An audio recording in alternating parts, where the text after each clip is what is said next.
In this video, I'm going to show you how to fix your Samsung Smart TV remote when it's not working or responding, covering common issues and solutions for 2025.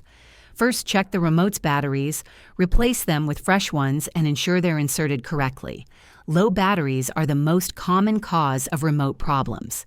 Next, make sure nothing is blocking the remote's infrared IR signal. Keep a clear line of sight to the TV's IR sensor, usually located below or near the screen. If you have a Bluetooth remote, try repairing it with your TV. Press and hold the back and home buttons together for about 5 seconds until the pairing screen appears. Follow the on-screen instructions to complete pairing. Try resetting the remote by removing the batteries and pressing all buttons once.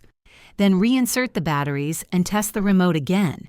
Restart your TV by unplugging it from power for 30 seconds, then plugging it back in. This clears temporary glitches. Check for any firmware updates for your TV in the settings menu and install them if available.